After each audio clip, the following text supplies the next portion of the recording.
అభినయ దర్శన్ వచ్చేసి ఒక scene create చేశారు పాస్టర్. అభినయ దర్శన్ పాస్టర్ సీన్ క్రియేట్ చేసి నా మీద దాడి చేశారని చెప్పి ఓడాడు ఫాస్టర్ అన్నట్టు ఓడు నాకు ఆడతారు ఓడాడు ఫాస్టర్ అని చెప్పేటోడు ఓడు దేనికి ఫాస్టర్ ఆడు దొంగన ఫాస్టర్ ఆడు చెత్తాడు ఆడు ఫాస్టర్ అంటారా?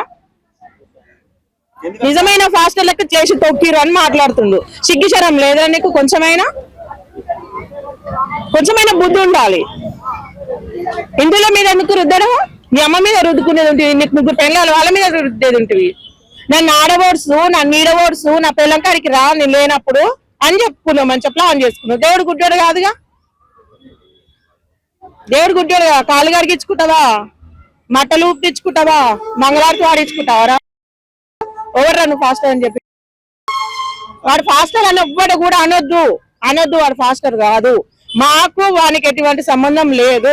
వాడు ఫాస్టర్ కాదు. ఆ దాడి తర్వాత చాలా మంది సెల్ఫీ వీడియోస్ చాలా ఏడుస్తూ బాధపడుతూ కొంతమంది వీడియోలు బయటకు రావడం జరిగింది. తెలియక తెలిసిన తర్వాత ఎందుకు అవుతుంది? తెలియలేదు వాళ్ళకి అంత ముందుకి. వాడు పొడిపించుకున్నాడు. అబ్బా ఎంత క్రిమినల్ మైండ్ బాంది, ప్లాన్ చేసుకుని పక్కన బందిగా సూర్యుని మొక్కన మన్ను కోసం మన మొక్కలనే తిరిగి పెడుతుంది. సూర్యునికి ఏం కాదు. సనాతన ధర్మం అని చెప్పేసి ఆ ముస్లింలు అని చెప్పేసి వీళ్ళ మీద ఎందుకు ఏడ్స్ వస్తున్నారు? మిమ్మల్ని చూసుకొని మీరు ఏడుగురు ఫస్ట్ ఏం కాపాడుతున్నాడు ఈయన? ఎన్ని డిసెంబర్లో పోతాడు కార్ల మీద పైన. రౌడీ షీటర్ వారా నువ్వు? ఫాస్టర్ వా? ఏం కాపాడుతావు నువ్వు? ముందు నీ పెళ్ళాలను నువ్వు కాపాడుకో, తర్వాత వచ్చి మిగతాలను కాపాడుదు. కానీ సొంత పార్టీ పెట్టడం, ఆ పార్టీ కోసం ఇలాంటి స్టంట్స్ చేయడం, మన రాజకీయవేత్త ఎదగాలని ప్లాన్ చేయడం. ఆయన ఎదుగుతాడు రేపే ఇక నామినేషన్ వేపిస్తాం, ఓట్లు వేస్తాం. పోలీసు అరెస్ట్ చేశారమ్మా. బయటకు వచ్చినాక ఆయన సిచ్యువేషన్ ఎలా ఉంటుంది? ఎట్లుంటది? అందరు మోకాల మీద చూస్తారు, ఇంత కచ్చిప్పు జోలు పెట్టుకుని రావాలి అంతే, అంత మించి ఏం లేదు. కచ్చిప్పు తెచ్చుకోవాలి, తుడుచుకుంటానికి రెడీగా ఉండాలి. కడప నుంచి ఆ పాడేరు ప్రాంతాన్ని ఎందుకు ఎంచుకున్నారంటారు? మరి ఆడ ఇంకో పిల్లవిటి ఉంది వానికి. అరే మరి క్రిస్టాలిటీ కాపాడుతుండు కదా, మనోళ్ళు మనకే సపోర్ట్ చేయాలనుకుర్రు. లాస్ట్ కి ఇట్లా చేశారని అనుకోలే కదా. సపోర్ట్ చేసిన వాళ్ళే చెప్పులు తీసుకొని కొట్టుకుంటా అంటారు. అవి చూస్తలేదా మీరు? సపోర్ట్ చేసిన వాళ్ళే అంటారు కదా. దొంగతనం చేస్తాడు, ఎంత తెలివి కల్లుడు అయినా ఏమో కడ బోర్లో పడతాడు. వాడు ఏడ పడ్డాడు అంటే ఇన్స్టాగ్రామ్ లో పడ్డాడు. ఇన్స్టాగ్రామ్ లో నన్ను మట్టి కుప్పు ఉంటది, నా పిల్లం కుప్పు ఉంటది, ఆడొచ్చి నువ్వు నన్ను ఓడుసు అని చెప్పిండు. ఇన్స్టాగ్రామ్ వన్ బాగా పట్టించింది.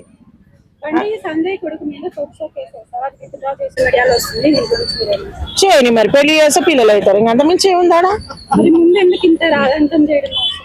ఎవరు చేసిరు? ఇప్పుడు నేను దొంగదాన్ని అయితే నేను దొంగదాన్ని బయటకు వచ్చి చెప్పుకుంటానా? అవతలలు చేసిరేమో. పెళ్లి చేస్తే మంచిదే కదా.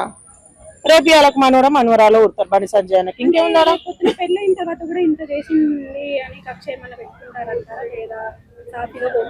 నేనేం దేవుణ్ణి వాళ్ళ కడుపులో ఏముంది నాకేం తెలుసు?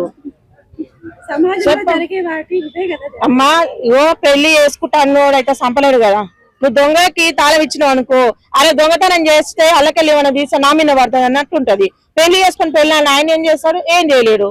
చేస్తే తల్లినో పిల్లనో చేస్తాడు తప్ప అంతమించి ఏం చేస్తాడు? అంటే ఇష్టం లేని పెళ్లిళ్ళు చేసుకుంటే మధ్య చంపి ఇష్టం లేదు ఇన్ని రోజులు తిరిగినా ఆమెంట. మరి ఇంత కేసులు ఇవన్నీ ఎందుకు? ఇవన్నీ అదేదో ముందే పెళ్లి చేసుకుంటే అయిపోతుంది కదా. పోక్సో కేసులు అవన్నీ ఎందుకు పెట్టాలంట? పెట్టాలంటే సొసైటీలో కొంచెం ఫేమ్ కావాలని. అంటే ఫేమ్ కోసం ఇదంతా చేస్తారంట. ఫేమ్ కోసం బట్టలు ఇప్పుకొని తిరుగుతలేరా సోషల్ మీడియాలో ఆడోళ్ళు? పదవి ఏడుకోదు, ఏడ బస్సు ఎక్కదు, ఏడ ట్రైన్ ఎక్కదు. పదవి ఆయన కానీ ఉంటది, పదవి ఏడుకోదు. ఎందుకు? చాలా నెగిటివిటీ వచ్చింది కదా ఇప్పుడు బండి సంజయ్ గారు అంటే. రాదన్నట్టు అందరు నచ్చాలని ఏం లేదు, అర్థమైందా? ఆయనకు సపోర్ట్ గా మాట్లాడేటోళ్ళు ఉన్నారు, ఆయనకు వ్యతిరేకంగా మాట్లాడేటోళ్ళు ఉన్నారు. ఇప్పుడు చేసుకోకపోతే తప్పు, చేసుకుంటే ఏం తప్పు ఉంది? చేసుకుంటా అంటుంది కదా, మరి అల్ల తప్పే ఉంది ఇక.